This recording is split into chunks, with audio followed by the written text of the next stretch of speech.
sa blue? Ay, turo.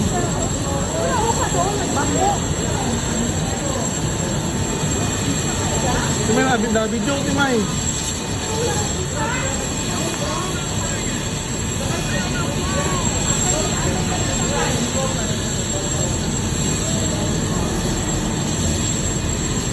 Nara dyan sa unahan.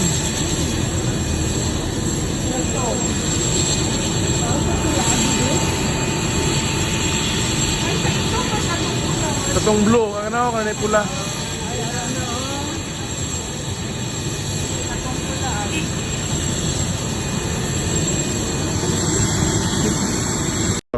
Alright, mag-reaction tayo dito mga kababayan no, sa pagbisita, pagdating at paglapag no, ni President Bongbong Marcos dito po sa Glan Sarangani kaninang umaga no, ngayong araw ng Lunes, June 15, 2026 na kung saan ay ito nga ay pinuntahan ni PBBM at para ma-assist no, at tingnan yung kalagayan ng mga kababayan natin doon sa Glan Sarangani, pati na rin po yung kailang sitwasyon no, kung ano pa yung matutulong daw ng gobyerno doon sa kanilang kalagayan matapos nga po yung magnitude 7.8 na lindol mga kababayan no. So according dito po sa Office of Civil Defense OCD and NDRRMC, total na nasawi no nung 7.8 magnitude na lindol ay umabot na po ng 65 mga kababayan no, as of today or as of now, at meron pong 1,447 na mga na-injured no or nasaktan, at meron pang 36 na mga missing mga kababayan no. So ito po yung report ng Office of the Civil Defense and NDRRMC. So dito kay PBBM sa kanya pagbisita ay pinuntahan niya yung evacuation center, yung mga storage facilities no na nandito nakaposisyon sa Glan Sarangani ay kanya rin pong pinuntahan mga kababayan, at pati na rin po doon at sa hospital no doon ay kanyang pinuntahan. At yung DSWD mga kababayan ay patuloy rin po doon no nakaantabay, kasama nga po niya ngayon sa kanyang pagbisita si DSWD Secretary Rex Gatchalian no mga kababayan.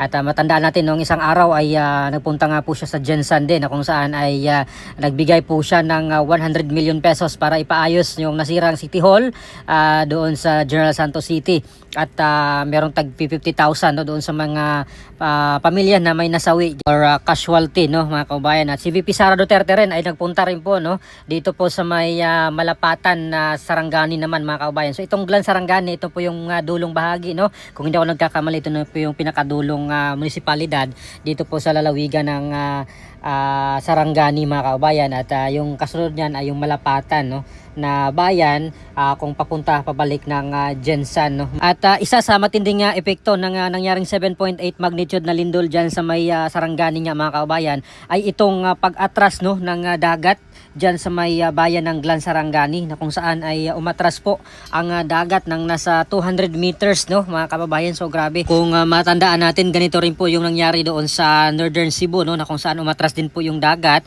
noong September 30, 2025 nung niyanig po ang Cebu or Northern Cebu ng magnitude 6.9 naman mga kababayan, at yung center nga po noon yung Bugo City no mga kababayan. So ganito rin po yung nangyari dito sa Sarangani, na kung saan ito po ay 7.8 no magnitude, di hamak na mas malakas mga kababayan ito kumpara noon sa 6.9 na magnitude doon sa Northern Cebu. So talagang yung epekto nito ay ganito, umatras yung dagat, at bukod pa dyan yung mga lamang dagat no, itong mga coral reef, itong mga seagrass beds na it took centuries daw po para tumubo mga kababayan. Kaya yung DNR ay mag-iimbestiga na no dito sa nangyaring pag-atras ng dagat dito po sa baybayin ng Glan Sarangani mga kababayan. Kaya grabe no, pag kalikasan talaga yung kalaban, wala po tayo talagang magagawa dito no. At sana ay maimbestigahan ito at malaman natin kung paano kaya ito maiiwasan or paano kaya ito ma-prevent no mga kababayan, at anong yung mga kailangan nating gagawin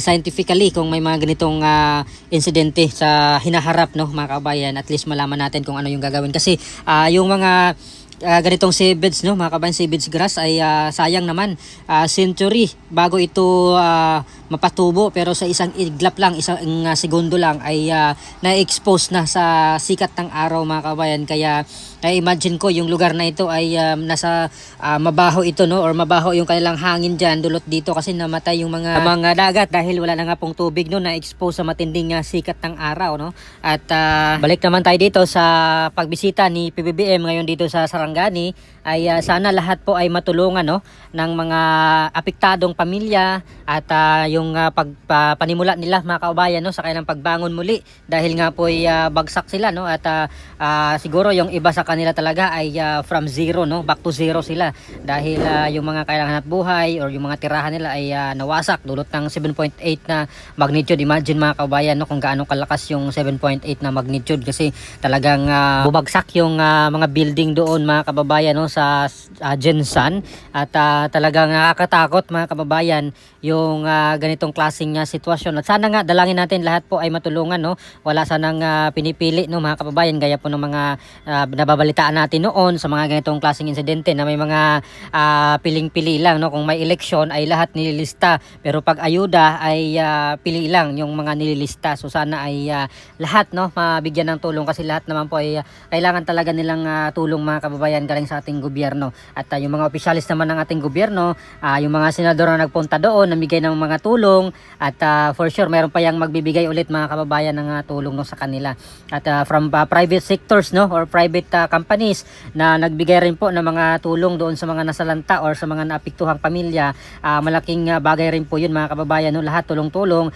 dito para sa pagbangon muli ng mga residente doon po sa may Jensan, sa Sarangani, sa Davao Occidental. So sana umabot rin po yung mga tulong doon, no? Hindi lang po dito sa Jensan at Sarangani, pati sa ibang mga lugar na naapektuhan rin po ng lindol, no? Kagaya doon sa Davao Occidental, kung saan nakikita natin na meron po mga bahay rin po or structures ang gumuho rin. At pati dito sa may Sultan Kudarat yata, apektado sila papuntang Barm, no? Meron din po siguro doong mga nangailangan ng tulong. So sana po ay maabutan rin po sila ng tulong mga kababayan, no? Hindi lang po sana mag-focus dito sa Sarangani at sa Jensan area. So ano pa masabi nyo dito mga kababayan sa pagbisita ni President Bongbong Marcos no, ngayong araw or kaya ng umaga dito po sa Glan Sarangani para kumustahin at tingnan no, yung mga kalagayan ng mga kababayan natin doon sa Glan Sarangani. So please comment down below. Maraming salamat. God bless po sa ating lahat.